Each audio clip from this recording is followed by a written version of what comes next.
So you're all aware that my involvement with Telford, that I've been involved now with the families and the charity in Telford for 7 months. I've tried to do as much as I physically can to assist Tommy in helping him to come together with information on how a documentary can expose those individuals, including the police forces and the social services that have failed miserably in Telford. Families living in fear, families having to move, families being murdered for opening up and doing the job that the police and the establishment refuse to do. About a week ago, I was made aware of a threat to a family. The threat was credible. The threat was that certain individuals, perpetrators, child rapists, child abusers, were trying to obtain the information from a father that would potentially send them to prison. The police refuse to work with this family, refuse to look at the information and the credible evidence that he has on these families, and he has driven himself mad. He has to have counselling because of this. He feels completely helpless, and it's now come to a point where the credible threat is such a threat that he believes, and so do we, and so does many others, that it is now too dangerous for him and his family to stay in Telford. I rang the police. I made them aware of these threats. The police said they were aware. They were so aware that these threats were credible that they gave the family a type of Osman warning that you've all seen that I put out last night, telling the family that there is a real threat that individuals with guns will come to the house and they will attempt to obtain this information from them. They refuse to move the family. They refuse to work with them. They refuse to safeguard them.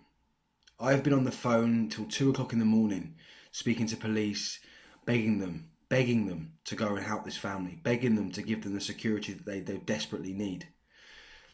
To a point where, the charity and the Sikh Awareness Society have gone around and installed complete CCTV systems and alarm systems. But even after that was installed, the threat still came. And it was very obvious that the father felt like the threats were directed directly at him. He took that so seriously, which he rightly should, that he actually left Telford to protect his family. He believed if he wasn't there, that the threats would die down. No.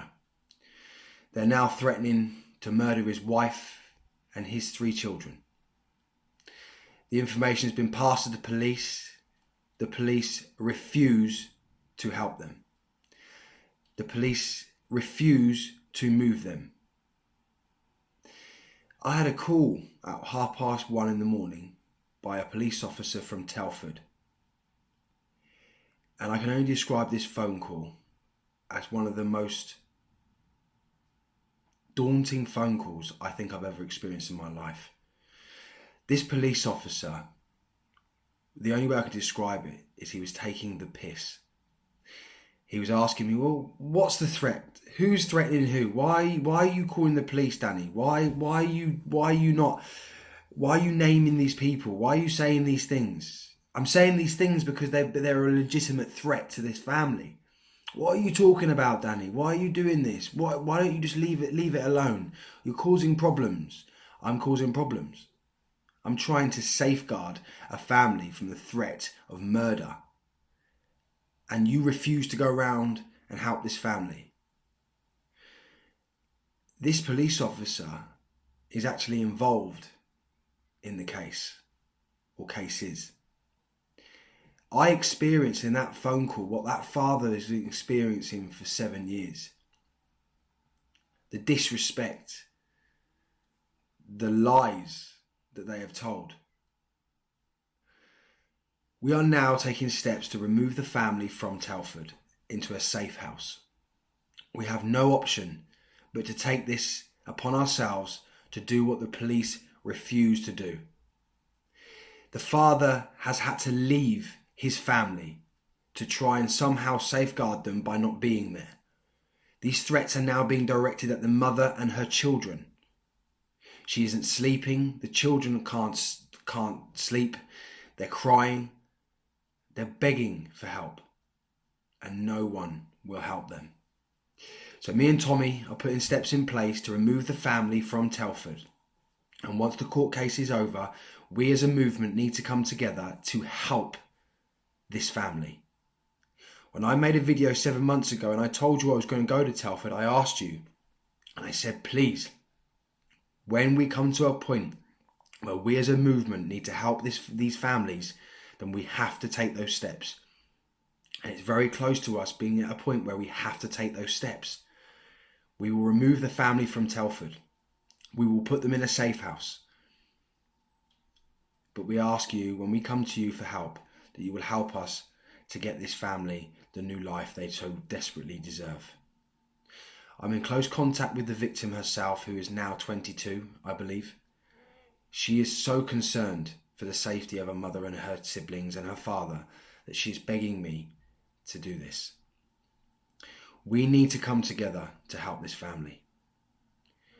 We are going to put steps in place to remove the family, but that'll be the first steps. The next steps is to make sure that family have a new location to go to and a new life to live. They cannot live in this anymore. The father has had to deal with this for so long that it is driving him insane. There are previous arson attacks on this home. There are armed men with bats coming to the house, threatening the family. The police caught them red-handed. They refuse to do anything. It is clear that the police are more interested in covering their asses than they are in protecting these vulnerable families. We will expose these police officers when the time is right. We will expose those services that are there to protect these families that are not doing that. We will expose them for what they are. And I say this to anyone that criticises what I do in Telford. Where are you? If no one else is willing to do what we do, why shouldn't we do it? If we are what you say we are, then why are you not there trying to take this? Why are you not there trying to help the family? How can you criticise someone or people that are trying their hardest to make a difference for these families? I will do everything I can to help these families, and you can call me and the movement whatever you want. But it's us at the end of the day that are sitting with these families. It is us at the end of the day that are having sleepless nights contemplating what we've heard. It's us that are trying to make a difference. So I ask every single one of you, when the time comes, please help us give this family a new life. Thank you.